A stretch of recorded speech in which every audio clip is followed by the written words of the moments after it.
Dahil sobrang kapal nitong aking ampalaya dito sa bakod, babawasan po natin para yung ating aalisin, yung pwedeng igulay, pwedeng lutuin natin. Ito po yung natanggal na natin na dahon. So sa palagay ko konti na lang ang babawasin, katulad nito. Ayan, kaya natin dyan. At ito, nalinis ko na itong areang ito. May tanim na alugbati, may tanim na turmeric na bago. This is 2 weeks ago. At yung mga ampalayang natalbusan na, tinanggal ko na rin. At ito, gagawin nating compost yan. So wala pong sayang. Yan, mapapakinabangan yan para itong murang talbos may ilalagay sa sangkap sa gulay. At ito namang ating natanggal ditong kwan, ito yung i-recycle natin. Ito gagawin nating compost. So madalas po nating ginagawa ito. Ayan, ito, nalinis ko na rin dito. Yan, may punong kamatis, punong sili, talbos, pang tinula. So yan po yung mga ampalaya. Ang dami pong ampalaya. At ito yung ating luya. So 6 months na yata itong luya.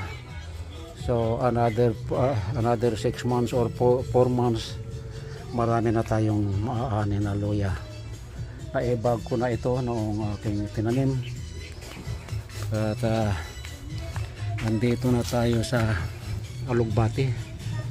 Ayan po, mula nung itinanim natin to, siguro nakalimang harvest na tayo rito. So ayan, ang haba na ng talbos. So yung mga murang dahon inalis ko. Ito po yung mga murang, hindi murang dahon yan, yung matured na dahon na. Para ilalagay natin dito sa balde para gawin nating fertilizer. Marami pa tayong hahakutin. Kaya once a week ginagawa ko ito. Nagpo-prune ng mga matured na dahon, o kaya ito yung dahon. So inilalagay po natin dito. Marami pa po. Dito naman tayo sa patula, kasi tinanggalan ko ng dahon kahapon. So ayan, tinanggal ko yung mga natutuyo na. Ayan po, ibinagsak ko lang dito sa tabing bakod niya. At yan yung nakuha ko doon sa ampalaya at saka sa alugbati. Ayan ang mga dahon. So ayan pa, ang dami pang aalisin. Pag kayong dilaw na nang halos matuyo na, inaalis ko na po yung dahon kasi sobrang makapal, para lumaki naman kahit paano yung mga bunga. Ayan, i-harvest na rin natin yan maya maya, yung mga patula na yan. So unahin natin itong yung dahon ng patula, para kasi mapupuno na yung aking ginawang compost. That was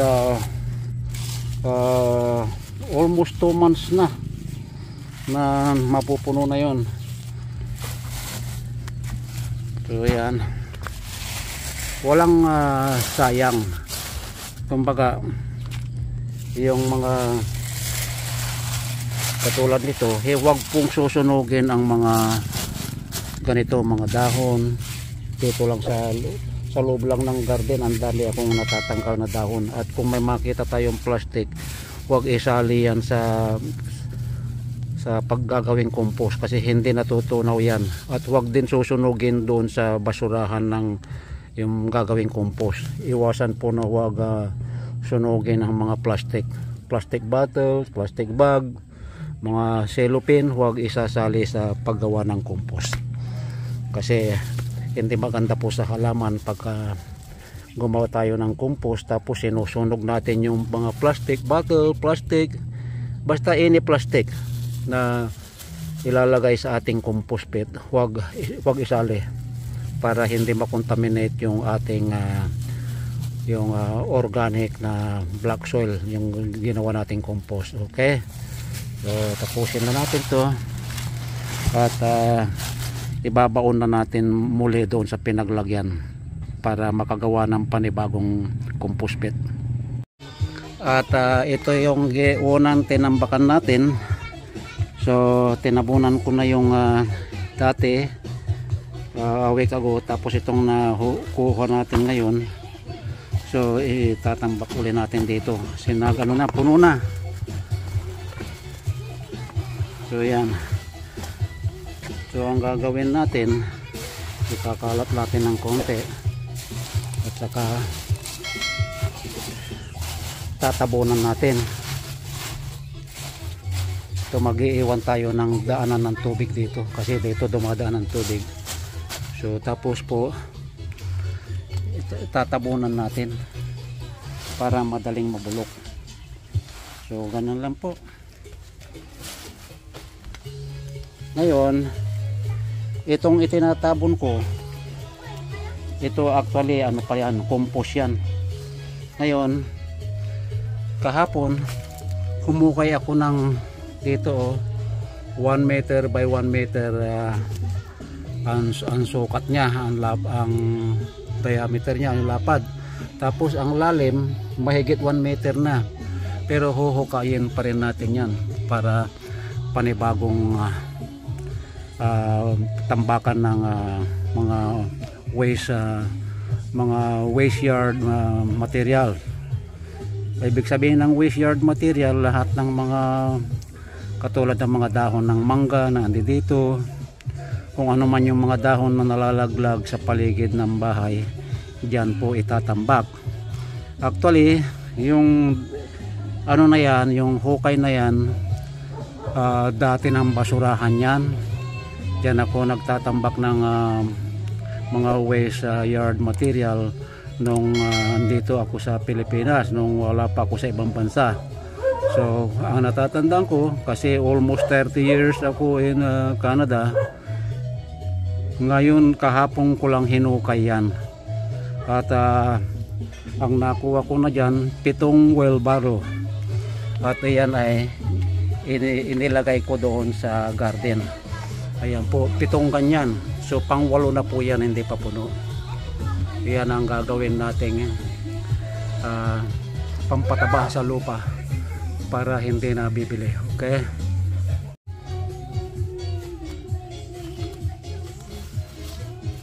yan, tatabunan lang kahit manipis lang, wag lang lumabas yung mga dahon na yan. Okay, that's it. So yan, lalaliman pa ho yan kasi 1 meter deep pa lang mahigit, kasi hanggang baywang ko na yan so lalaliman pa natin.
tubig na.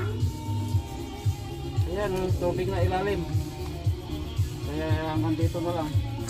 Magpuputik na. Ayan o.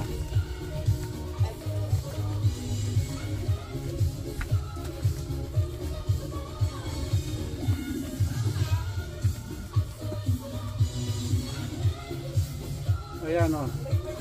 Putik na. Tama na ito.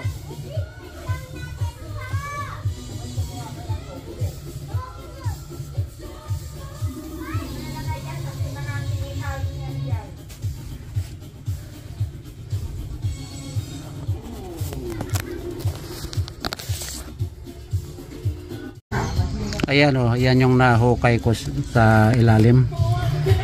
Yan o, tubig na po. Tama na yan. Dati ang hinuhukay ko mga 8 to 10 feet deep pagka summer para makakuha ng tubig na pandilig sa mga halaman nung araw kasi wala pang irigasyon nung araw. Doon kami kumukuha ng pandilig sa mga tanim namin, tabako, talong, kamatis ang tanim namin ng araw. So ayan, hanggang dito na lang po mga kapatid ang ating paghuhukay ng compost. So ayan, nakakapagod din pero at least exercise. Kayo nang hindi nyo lang alam, papakita ko sa inyo kung paano kadelikado yung ginawa ko sa araw na ito, paghuhukay ng kahapon pa yan na inumpisahan. Tapos ngayon ipakikita ko sa inyo na yung ginawa kong hukay na yan ay napaka delikado rin para sa akin, kaya worried sila, matigas daw ulo ko kasi sa tapat niyan andyan yung nyug. Ayan po, pag may nalaglag na nyug, may chance na baka tamaan ako sa baba. Kaya nasa gilid lang ako, ingat na ingat, pero pag mahangin ayaw kong gawin. Ayaw dahil tahimik. So ayan po. So ayan. At nasa tabi lang ng kubo itong nyug. At saka yung ating hinukay. Alright, hanggang dito na lang mga kapatid. Kung nag-enjoy kayo ay huwag kalilimutang mag-comments down below. At syempre kung bago pa lang kayo sa aking channel ay huwag kalilimutang mag-subscribe sa aking YouTube channel, Leonardo De Cuerto. At kung bago ka lang, syempre huwag kalilimutang i-click na rin ang notification bell para updated kayo lagi sa susunod kong mga video. Bye bye na po.